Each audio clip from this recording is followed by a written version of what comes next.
Live on Facebook. Hey, what's going on, everybody? This is Dr. Schilling bringing this week's Wednesday Wellness Minutes. And as you can tell, I'm slightly hoarse. Feel good, but sound like I got a frog in my throat. So this will be the one and only time you're going to hear me actually speak slowly on these Wednesday Wellness Minutes. So soak it in because, as you know, I try to get a lot of information to you in a very short period of time every Wednesday. But this week we're just going to talk about something simple. A great way to uncover underlying infections and or break through any health barriers. And that's called the HCL Detox. And basically what we're using is betaine hydrochloric acid. It's the most profound methyl donor possible from beets. So it's a natural source called betaine HCL. I mean, you're gonna see Amelia run around here because she's shutting things down, so don't worry about that. She'll say hi at some point, hopefully. Think about boosting your HCL, and everybody thinks about hydrochloric acid is in your stomach, but it goes out throughout the body. It's considered that HCL in the stomach breaks down into perchloride and then hydrochloric, wow, can't think of the name. Peroxide. This goes out throughout the body and it actually cleanses the lymphatic tissues, cleanses the all the different tissues in between. It's considered to be able to break down biofilms and things like that. And biofilms, if you don't know what biofilm is, it's basically a mucus layer that it's like a colony of little bugs that hide in there. It might be a parasite, a virus, a bacteria, and they might be all chilling in there. It could be a mold or fungus and things like that, but that limits your immune system from attacking it. HCL is fantastic for breaking those things down. So when you think about the HCL detox, you really want to consider it's going to promote your gastrointestinal health, and it's going to break down those biofilms.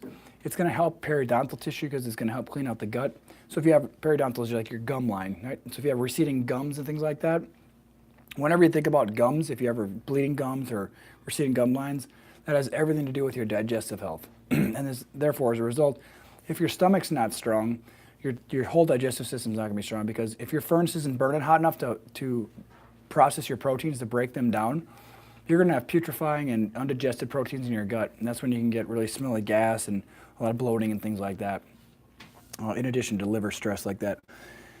Hydrochloric acid is one of the most energy and nutrient dependent things in your body. So if you're stressed, your hydrochloric acid is going to go down no matter what, which is going to set you up to be susceptible for things like Helicobacter pylori or H. pylori, which colonizes the stomach and limits the HCl production.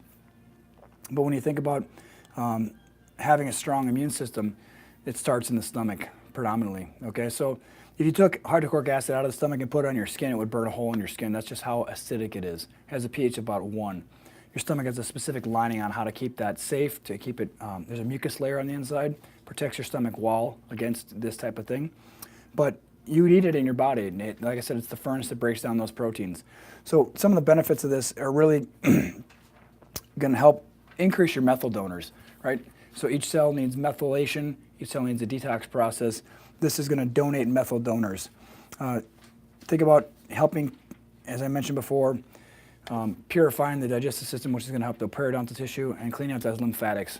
Your lymphatics are basically fluid draining through your body, right?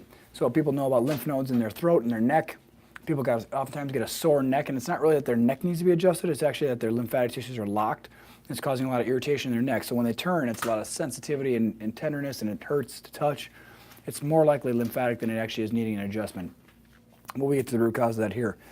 So understand that in order to have a fully functioning immune system, you have to have high levels of hydrochloric acid. So if you're stressed by foods, bugs, toxins, hormones, or even stress outside of your body from other people or situations, that's going to cause a problem for you. It's going to decrease your stomach acid.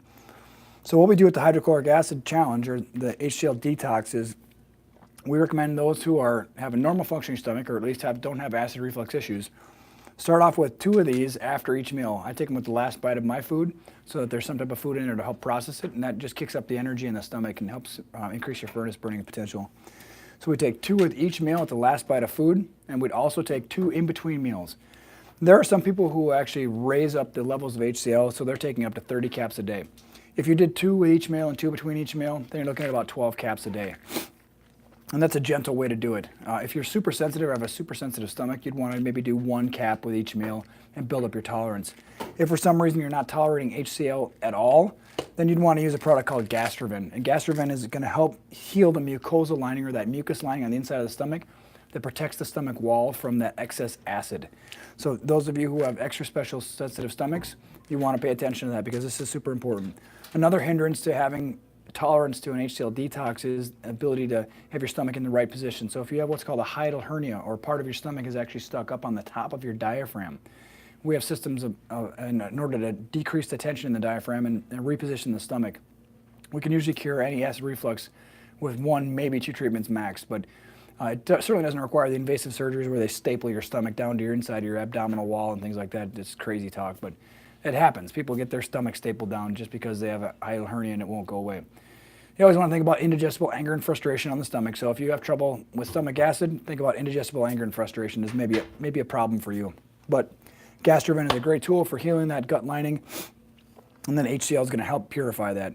So just keep that in mind as you try to uncover these hidden infections. This is really good for helping purge parasites, helping cleanse yeast from your body, helping break down biofilms that things are hiding behind. It's also really good for helping balance bacterial stresses.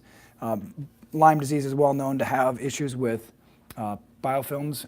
These things are very crafty. They leave cysts behind. They can hide from the immune system in cysts or in biofilms. So the HCL detox is not going to crack a cyst open. We'd use more like a proteolytic enzyme for that. But now what we're going to look at is breaking down those biofilms. And Dr. Marshall from Premier Research Labs would talk about how there's nothing really that can withstand an HCL detox. So if you're able to handle that and continually increase it, you're better off because you're going to be able to cleanse out those sinuses that get clogged. Maybe you have a irritation in your gum lining, that periodontal disease, that won't heal. It's constantly irritated. It's tender to the touch. If you do an HCL detox, you're pretty much guaranteed to fix that. And if it's not fixable, then we can figure out what the underlying root cause is. But your first step is just start doing that because that's going to help you a lot. People with chronic sinusitis, there's a lot of fungus in the sinuses. It's not as much bacteria as people think. People are constantly given antibiotics for sinus infections. If you ever know who Susan Powter was from like the 90s or 80s, she's this blonde-haired, spiky-haired lady. She used to say, "Stop the insanity." I don't remember what she was selling, but all I know is that stop the insanity with the antibiotics. It's just getting crazy. People are just getting these horse doses and it's not helping them. The bugs run away and hide, and they come back after the drugs are gone. So understand that most sinus infections are fungal. Just as a side note, I'm going on tangents here, but so just a couple keys here.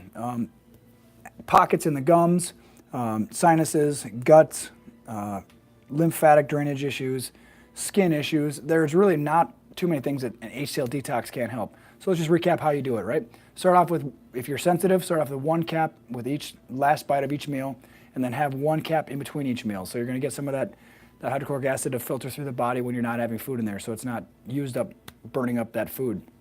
And then if you can, build it up to 2 twice or 3 times a day with meals, and then 2-3 times a day in between meals. That's going to get all that stuff floating through. You're going to clean out that lymph, clean out the garbage, break down those biofilms and things like that. You can up it if you can tolerate it. If you ever get a warming sensation, that's the one thing you want to consider. If you ever get a warm sensation or ever feels like acid reflux, I wouldn't say run off and get an antacid, but definitely get something that would coat it. Don't run off to get ice cream either. It's not really going to be helpful. It's going to be counterintuitive or counterproductive rather. But you may need to calm it down with some type of cool aloe would be really good to calm down the stomach if you get a heartburn. But please don't take an antacid. I can't tell you, these proton pump inhibitors are just trashing people's kidneys and things like that. And they're not helping your immune system. Most people have acid reflux because they have too little acid. I'll repeat that, they have too little acid, not because they have too much acid. So keep that in mind. If you have acid reflux or you know someone who does heartburn, constant heartburn, they're like, all right, reaching for the Tums, getting their proton pump inhibitor, it's because their acid is too low. The stomach muscle on the top called the pyloric sphincter or the aortic sphincter tightens up because of fat in the food, distension when the stomach stretches, and when there's hydrochloric acid production. If the acid is too low, it's not going to send a signal to the brain, it's not going to tighten up that muscle, you're going to get that acid reflux. If you have your stomach stuck up on top of your diaphragm, that's a hiatal hernia. That can mess up your hydrochloric acid production, which will totally throw off all your digestion. So your fingernails will start falling apart because you're getting malabsorption, your hair's getting thin and brittle. The list goes on and on of things how it can affect you. Start with a simple detox. You can push a lot of garbage out, a lot of stuff that's been hiding. You might have a tooth infection, gum infection that you didn't even know about. You might have a sinus pocket that won't drain. All kinds of fun things can happen. We have a sheet that was helpful. It's pretty general, but if you really want to understand it, start with 1 cap with each meal, last bite of food, 1 cap in between each meal. You tolerate that? Fantastic. Start upping it to 2. Maybe start with meals. You tolerate that? Fine. Then go to 2 between each meals. So you have breakfast, lunch, and dinner. You have 2 between breakfast and lunch. 2 between lunch and dinner, and 2 after dinner before bed, okay? And just help cleanse that stuff out. You know, I'm doing it myself right now because whatever this frog is, it's got to go. Ain't nobody got time for that, okay? Sweet Brown gave me that line. So let us know if this has been helpful. Share it with your friends and family so they can start breaking through these hidden infections that they're not even aware of, but they're lingering in their body. It's really easy, really simple. It's really inexpensive. I think we found out earlier when someone did this earlier today, like 3 bottles of this is less than $50. I mean, you can't really get a cheaper detox than that. I mean, you can jump on some liver detoxes that are going to cost you a couple $100, but as far as rooting out hidden infections, this is fantastic. It's really accessible, really approachable for that as far as the price point, and its effectiveness is fantastic. So, appreciate you tolerating my hoarse voice today. We're excited to see you this week, and we're of course seeing you next week. Let us know what you want us to talk about, provide you information on, give you more knowledge about, because we want to do this so you guys can have the upper hand on your body and get back in control instead of feeling like you're sitting in the back seat and somebody else is driving, okay? So be well, be cool. It's cold outside. And we'll see you next week for the Wednesday Wellness Minute. See you guys.